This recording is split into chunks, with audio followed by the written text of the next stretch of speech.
All right, it's exactly 13 minutes past 1. The 9th day of the 7th month. 9th of July to be precise. 2019. You're welcome to the Executive Lounge with me, Nhyira Addo.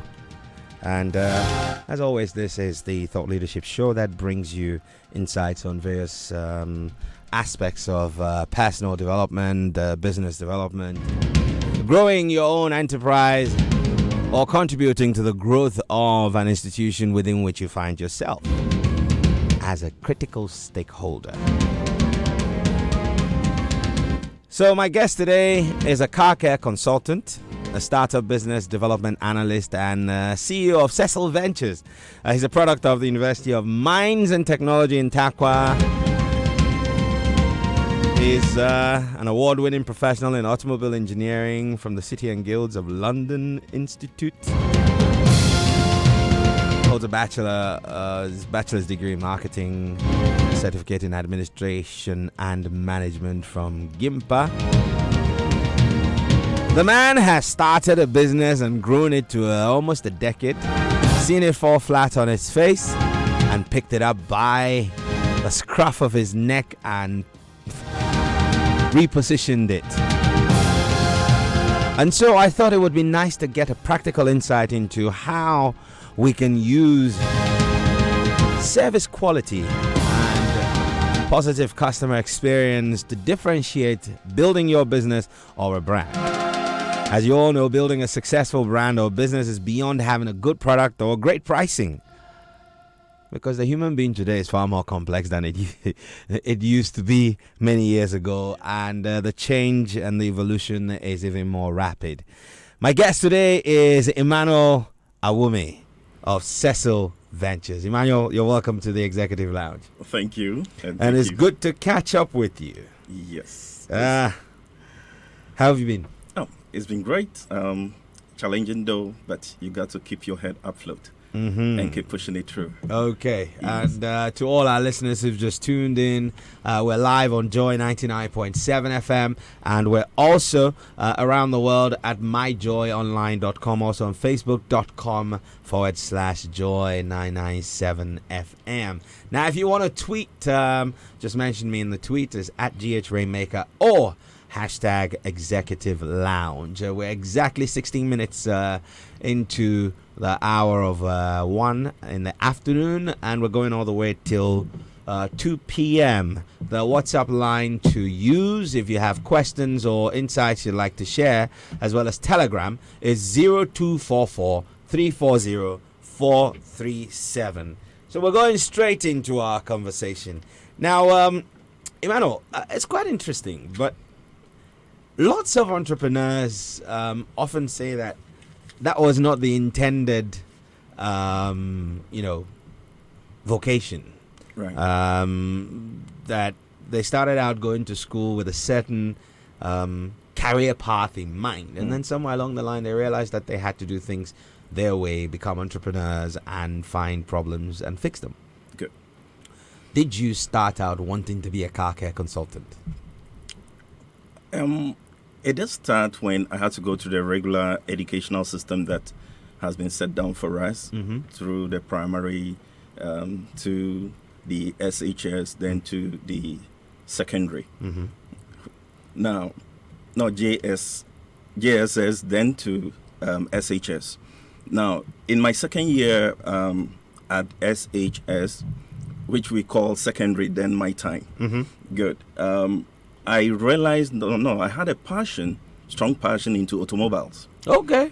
All right. And so looking at it, I realized I really want to dive deep into automobile engineering. And so I felt technical school was my best option. But then there was this societal stigma thing about technical schools and vocational school thing. And so when I proposed it to my parents, they didn't want to let me go there. It might sound and look as if probably because I'm not intelligent. Probably that's why I'm opting for a technical program. But I insisted that honestly, that is what I want to do. That's my passion, and I had to terminate my secondary education and follow through to the technical school. Wow. So eventually, my mom intervened and got him to realize that I used to be playing with this Miltons and forming cars here and there, you know, playing with cars all over, trying to figure it into electronic gadgets and just trying to understand the nitty-gritty of things. And so he encouraged him that they should allow me to take my start. And so they enrolled me into the technical school, where I graduated from the technical school and won the best student among the best 25 technical students all over Ghana. Wow. And I became the first to have won a bronze medal from City and Guilds of London Institute.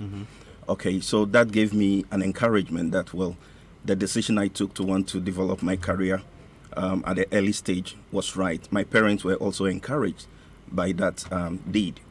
And so I followed suit to University of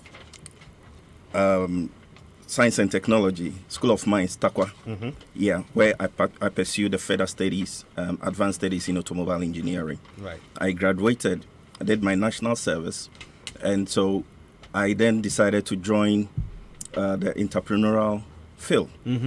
Okay, so I wanted to understand the dynamics within the business environment. So I did not just join the entrepreneurial ecosystem immediately. I needed some mentorship. So I had to attach myself to a company where I was employed as the administrative secretary. Good. So I managed that position for 6 years. Then I got to understand the dynamics within the entrepreneurial ecosystem, and so I resigned. Now, when I resigned, I didn't have capital to actually start this auto business. And so what I did was trying to pick up innovative ideas that I have that I can turn around to make money out of them. So I went into office setup business, where I tried to restructure office environment to suit the way a particular customer wants it. And so because I have this technical drawing abilities, and so I went into that, and also office equipment supplies. Yeah. You know, so what I do is I come to your office, try to find out what you need, and then I go out there, look out for those who have these products, get them supply, and then make my little profit. Okay, so I kept doing that, and it was within that time also that mobile phones also came into the system. So that was also another avenue where which I used to try to generate income. It went on and on until I have to even go into pavement block making. Yeah, so I went into pavement block making for a while, all in the name of raising capital to start the main business. And this took me about 5 years in trying to raise funds to start the main business, which is that Cecil as you see today. Wow. Good. So after raising that amount, I then stopped with all these other petty businesses that I was doing all the way around, and then initiated with Cecil. Now, to start with Cecil also, it wasn't easy. Now, I bought my first machine that sat in my room for like 3 years, whilst trying to really pile up all that I need to be able to initiate. Right. So what I did was to design a system, because I studied the environment and I realized in the automobile industry we have 3 major maintenance schedules. That is the mechanical maintenance, the interior maintenance, and the exterior maintenance. Yeah. But in our jurisdiction, we tend to focus much on the mechanical maintenance. And so I decided to focus on the interior and exterior. Now, within the interior and exterior maintenance schedule, within our system, it's been limited to car wash. So you just take your car to the washing bay, they wash it, clean it up, and that's it. But then my research into the industry got me to realize that it's quite a deep, big industry that have a lot of potential and need to be studied and understand the various nitty-gritties within that industry to set up. But then I decided to take the challenge, even though it wasn't a popular concept detailing, around 2000. And so I took up that challenge, and then I said, what can I do to differentiate myself from the other mass washing bays all over? So I said, no, I need to create a niche for myself by using the right products and following the right technologies in car detailing. And so how do I do that? It will take the middle and upper class to probably understand the concept, because it goes with a bit of cost. And so I started targeting the corporate organizations. And so I designed a system that could move from one location to the other. Okay. That becomes a mobile detailing service. Right. So I'm just breaking in just at this point to just make sure that if anyone just joined us at 23 minutes past 1, this is the Executive Lounge, and my guest is Emmanuel Awumi. He's the CEO of Cecil Ventures. Now, he started out, of course, first with your passion, and you were able to have a chat with your parents and got your mum to my place. Yeah, onto your side, and of yeah. course she made a case for you to pursue a vocational or a technical education that allowed you to follow your passion, which is automobiles.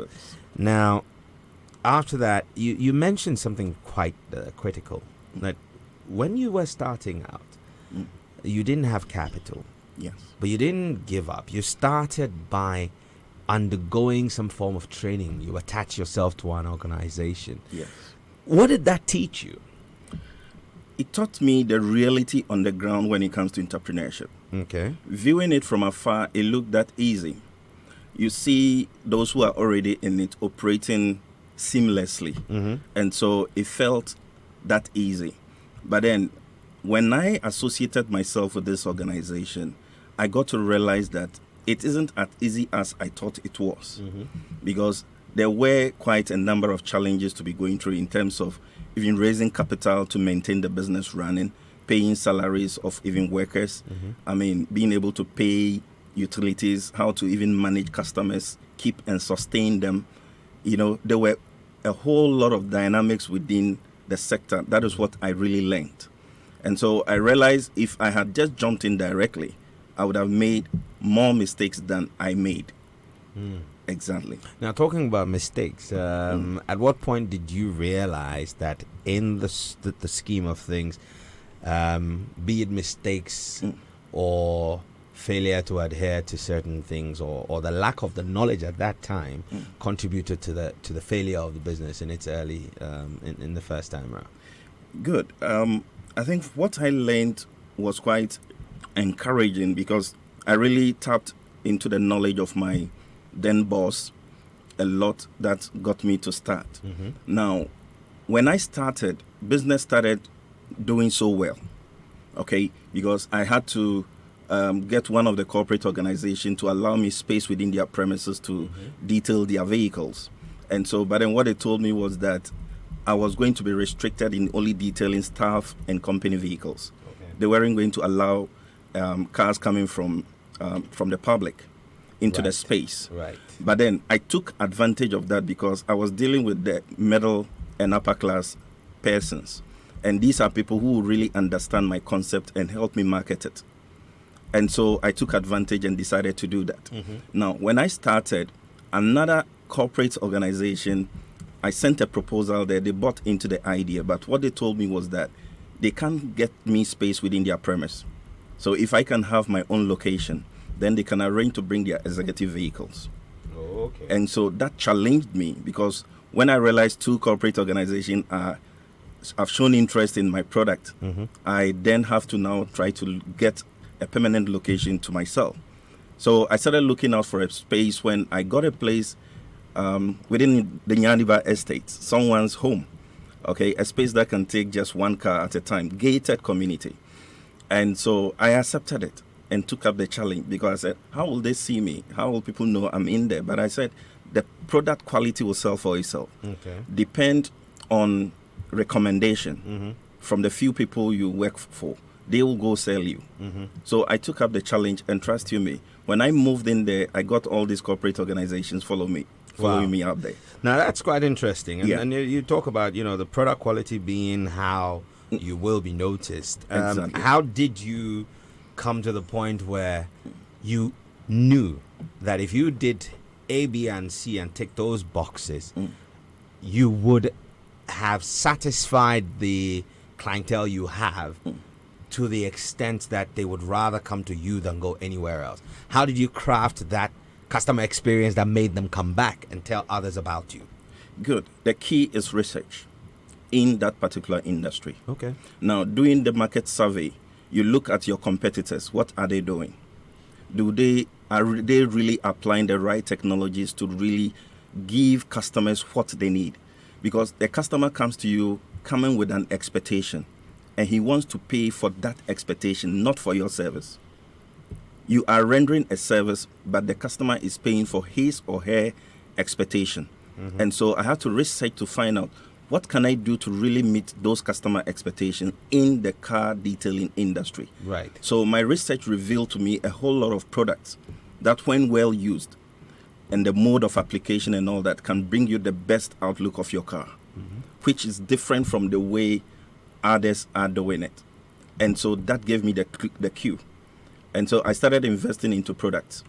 And fortunately, I got someone outside the country who I could link up with to get the products in, because we didn't have them on the market. Okay. And I dwelt on that. So that was my strong point.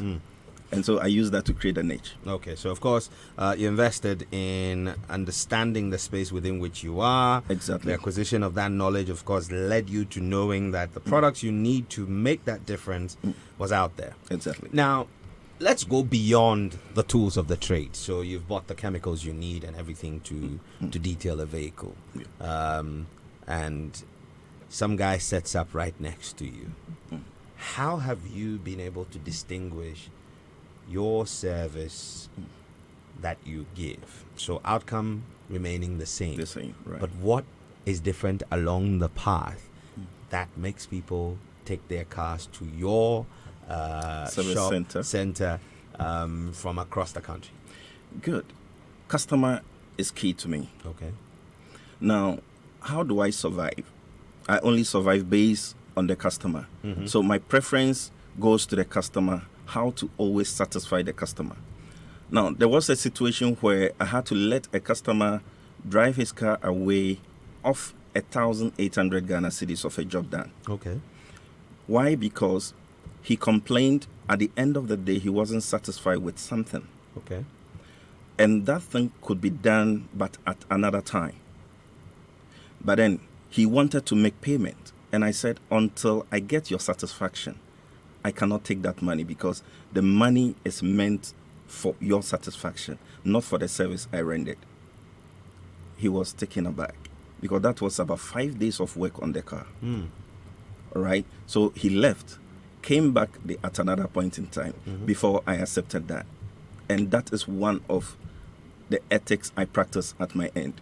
If a customer does not get his satisfaction, I don't have a cause or a reason to take your money. Okay.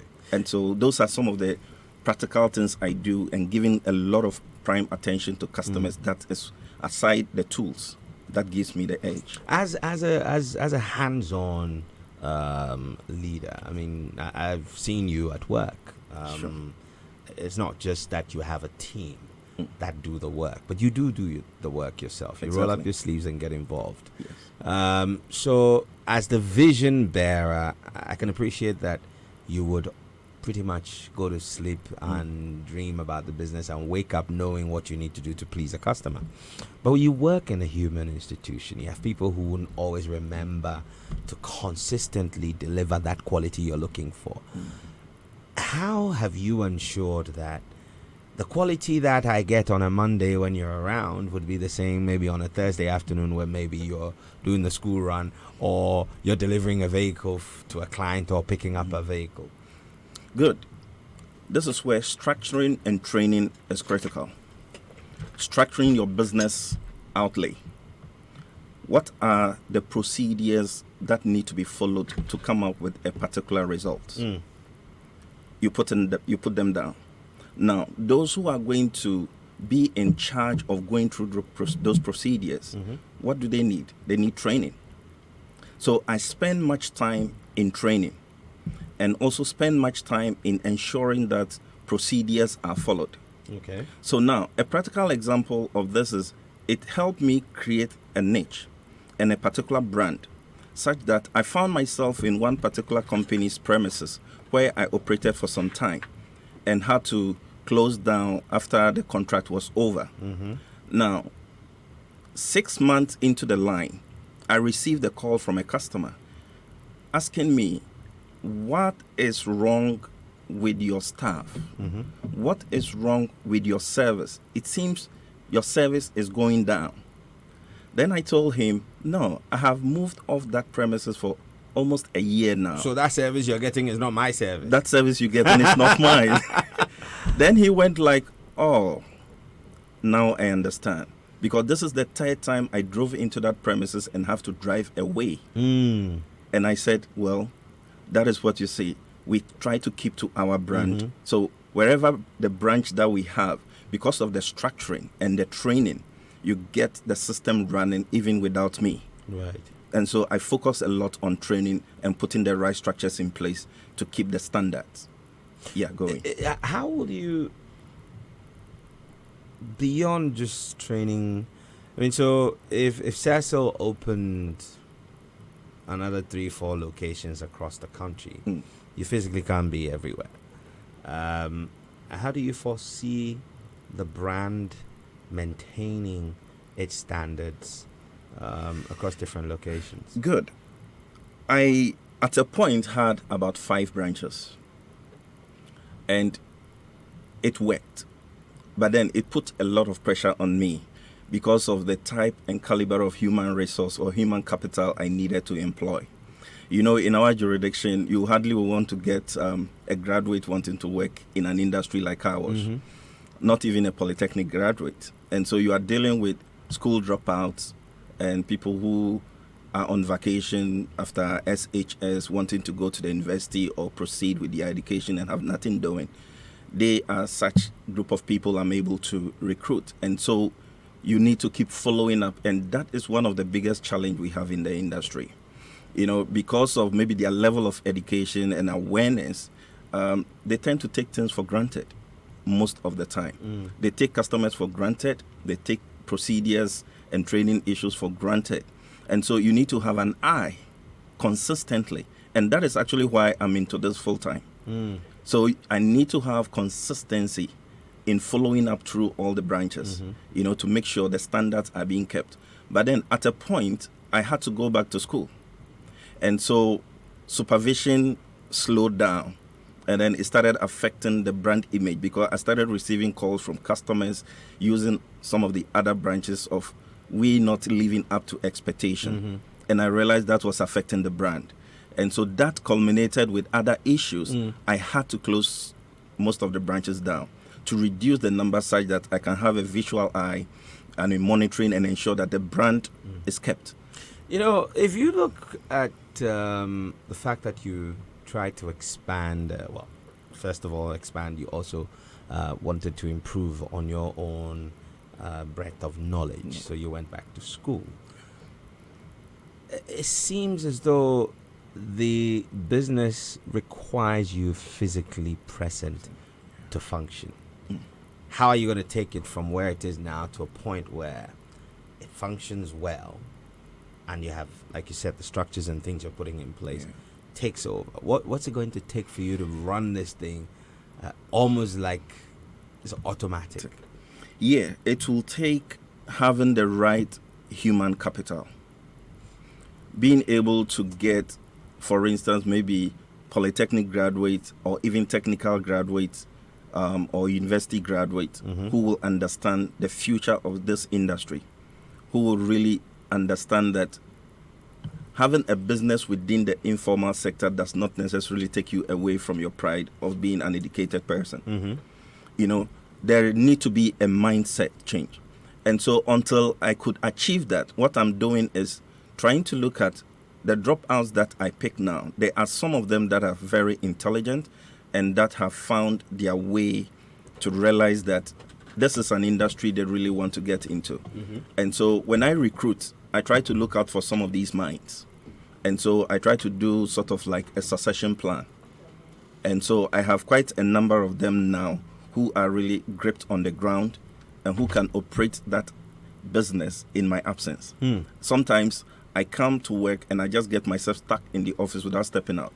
I have CCTV cameras fixed all around. So I keep monitoring them, their attitude, their behavior, the way they approach work and all that in my absence. and I realize they keep doing it. I sometimes travel, leave them, but I'm monitoring them from afar. Because we have some of these technologies that you can monitor on phone, So when I'm far away, I'm still monitoring and ensuring that things are moving well. And they've really have been able to do that. But it becomes a bigger business and can create a lot of job opportunities. Should we have a bit more learned ones who will really get in there and try to harmonize the system, put in their best and increase it? And trust you me, that industry can create a lot of jobs. Quite interesting, and I would love to see that happen. Of course, the more jobs we have, the more mouths are fed, and hopefully more taxes are collected as well. Yes. The thing I would like to jump on at this point is that you've mentioned, caliber of human capital.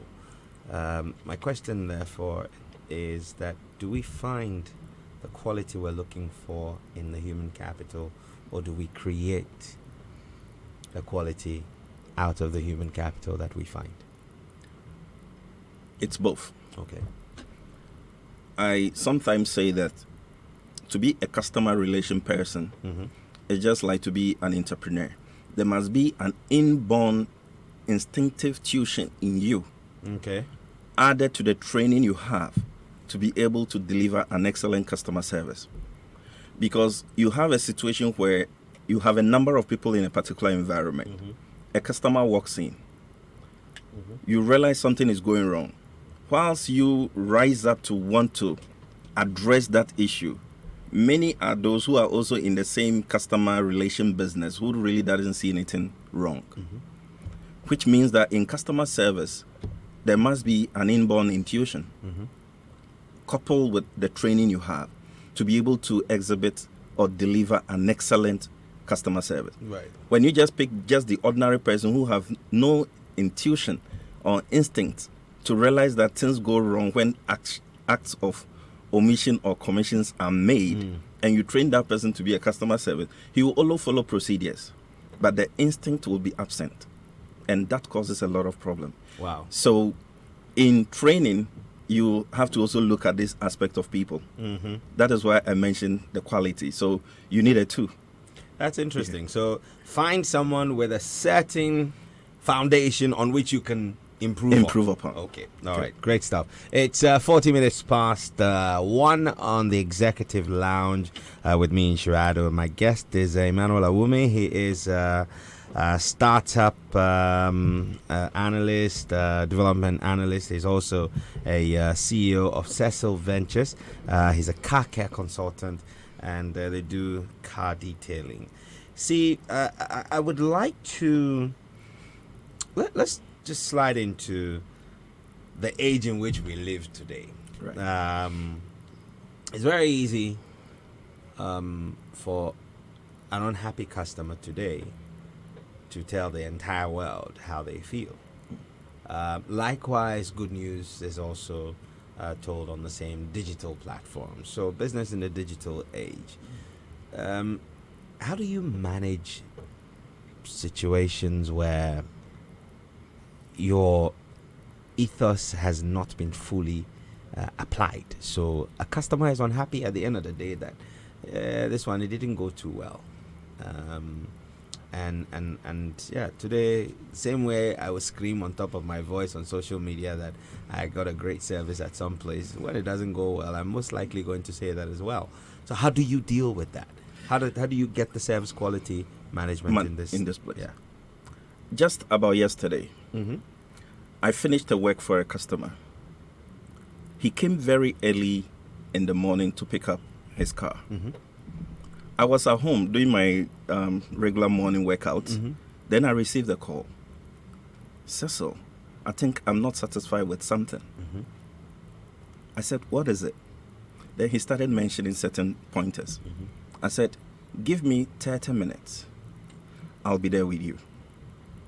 So immediately I have to just about everything, and then I rushed in there to meet him. I hadn't even taken my bath. I met him. I saw what it was. Then I said, you are not paying me for now. You are in a hurry to go to the office. This is a minor work to be done. You go anytime you find time and come back. I will finish it up for you before you make payment. Immediately, I realized some calmness in him. If he had parted with that money and left with that car, he would have had pain, knowing that he did not pay or get value for money. Okay. And that can cause him to want to rantle. Yeah. But for not taking the money, I've been able to put some cold on him to be quiet.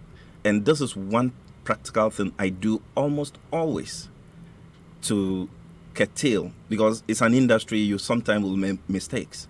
Okay, so when it occurs, this is how I try to handle it. Okay. And I have also left, it's like a standing order at the workplace. Whether with me or without me, the manager is to ensure that every customer leaves there satisfied. And as much as possible, we try to put a smile on the faces of our customers. How do you deal with people who leave and then they complain on social media? They write a tweet or they write on... I mean, you have some digital presence for the business. So how do you deal with your customer engagement in the digital space?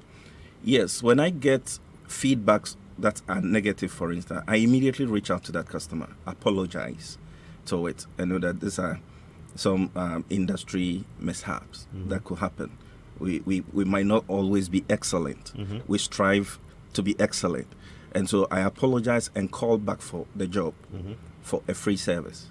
So we always have such arrangements down. So first thing is reach out to the customer, explain the situation, take up responsibility, and then correct the mistake. So get in front of the situation and own it. Exactly. Okay. Yeah. Now we have a comment here. It's actually a question. Cobby in the Netherlands. I don't know. Of course, there's only one Netherlands. Has come through on our Facebook stream, and he would like to know if you could throw some more light on what you mean by car care or detailing. Good. That is a more detailed approach to maintaining. So this is not just cleaning. Now, we know in mechanical maintenance of cars, you change your oil, you change your brake fluids, you top up your oil as well. You do a whole lot of maintenance care. Now, the materials that are used in manufacturing the exterior aspect of the vehicle and the interior aspect, for instance, require to be maintained to be able to prolong their lifetime usage. So, for instance, if you have a leather material in your car or a vinyl material and you use the wrong product in cleaning, for instance, giving it that fine-tuned cleaning, you might end up damaging it. So you are going to cause the customer cost, or you. So it's like, okay. So help me. I just a light bulb must have just gone off for me right now. Right. So you know how you rarely would see people put colored clothes into a washing machine and add bleach. Good. Similarly, you don't. There's specific chemicals, materials that you need to clean. Maybe the dashboard is different from what you would use for a leather seat or an upholstery. Exactly. Okay. And even the floor carpet, the ceiling, even the paint work we have on our car, it is not advisable using the ordinary sponge we use for bathing. Okay. Sometimes you get some people use this fertilizer sac mesh. Yes. These, the paint surface is very sensitive, just like the human skin. Any abrasive material that comes on it will leave the swell mark, scratch. You understand? Because it is hard and you are using it on a soft, lofty surface. So it leaves those scratches. So you can spray your car today, and once you take it out there and that material is used, you just allow the car to dry nicely back at home. Take a good view of your brand new spray car. You will see that and coming back immediately. If you buy the brand new car and you go park it and they use those harsh material in washing it, just go home, take your time. Just have a good look of your paintwork. You will notice those swell marks coming in immediately, even after from the showroom. Okay, and even the products that are used for washing, you don't have to use like powdered soap. For instance, when you keep using it, what happens? And like the detergent we use to wash clothes. Exactly. Being used in washing the car. What you realize is you have a glossy car, then out of a sudden, the color becomes dull. It loses that glossiness. Okay, so these are some of the things when even it happens, we are able to correct them. So that falls also in the area of detailing. Okay. Because you need special products to be able to polish and eliminate those micro scratches and restore the paint back to its new state without necessarily respraying. So these are the some of the technologies that goes into detailing as in just car wash. Okay. So, we're talking generally about how differentiating yourself by way of service, quality, or customer experience, specifically from your perspective as a car care specialist. Now, a question from Steven here says, what differentiates your service from all other car detailing service providers? Good. What's the main difference here will be attitude, customer service, because all other detailers might have the same product, might have the same service to offer, but the difference will be how do you treat your customers? What is your approach? What is your vision and mission statement in terms of business operations? Okay, so how do you really even make sure you're using the right product to, for instance, give the right effect and meet that customer's experience? Right. So another detailer will just take his money, whether the customer is satisfied or not. So I wouldn't do that. So it's a differentiation. Wonderful. My guest in the studio is Emmanuel Awumi. He is CEO of Cecil Ventures. He's a car care consultant. He's also a startup business development analyst, and sharing his thoughts on principles that have helped him build his own business, but believes that these are things that you could use to build pretty much any business. And we're focusing more on his understanding of differentiating your brand or business by way of delivering good customer experience or service quality. He talked about how he ended up focusing on automobiles and around car care because he loved cars as a child and he loved everything mechanical. He extended that passion, went to school, did a lot of knowledge acquisition, researched the field in order to set up his own business and differentiate himself. He believes that though human capital can be created, the quality of human capital can be created, you must have somebody who already possesses a certain minimum or minimum level of quality upon which you build. Exactly. All right, all too soon. We're coming very, very, very close to the end of the show. There are quite a number of comments that I'm going to be reading them in a moment. If you do have some and you're watching us on the Facebook stream, share it with us, or you can tweet at GHRainmaker on Twitter, mentioning me or the hashtag Executive Lounge. All right, so Emmanuel, it's been great so far. I just want to share one more question here with you. This one says, okay, so in this day and age where lots of businesses sell intangible products and there's very limited interaction with the customer, how do you create a positive customer experience when you don't see the customer? Well, the customer has an intent and an expectation. Okay. And obviously you will have to meet that customer or listen to that customer to know what is exactly what the customer wanted. And so you just have to tailor your product service delivery to ensure you are meeting that customer's satisfaction. So for instance, a customer calls you by phone, making some enquiries. You haven't met him, you haven't seen him, but then you should be able to understand the customer and know what he wants and be able to provide it to him off air. And when it becomes the tangible one, as he brings it, you then have a visual examination, understand maybe his concept of presentation on air, convert it into the tangibility form, and make sure he gets his need, and that's it. Interesting. How important is it, when, like you're saying, somebody calls you on the phone, to translate from, I like the way this person spoke to me, I felt good about myself, that they will look into my issue and help me.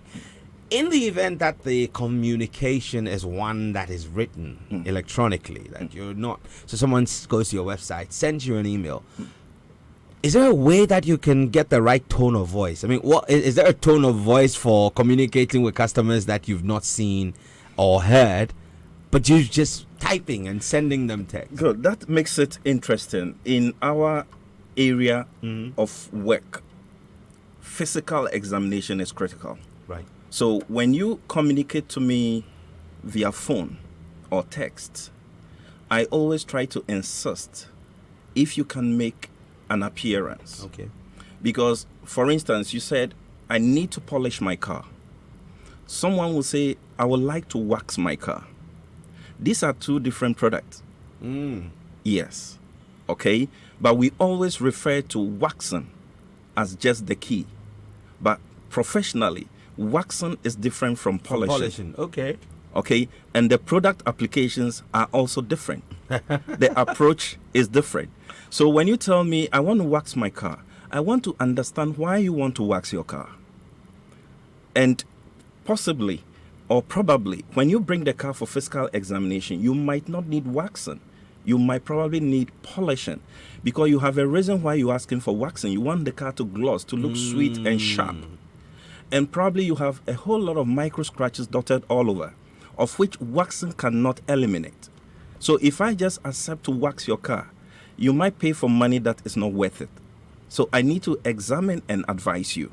So I like to do a lot of consultancy before getting onto the job. Wow. And this is free consultancy anyway. I do it to all customers that come free. But it helps with the experience, It right? helps with the Because- experience. okay. Exactly. You then tend to understand the true nitty-gritty of what you want, because like the knowledge about wax. So everybody's like, I want to wax my car. I want to wax my car. But it goes beyond just waxing. Okay. Exactly. All right. Well, we're at the end, and I take away after every conversation 5 things that I'm learning from this, and it seems that quite often, irrespective of who you're talking to, seems that passion does unlock greatness. You know, you talked about how you followed your passion.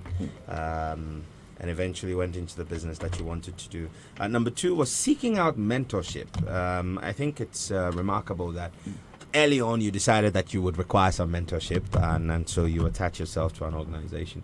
The third thing I'm taking away from this is that things won't always go the way you plan or intend for them to. But when they don't, ownership is critical.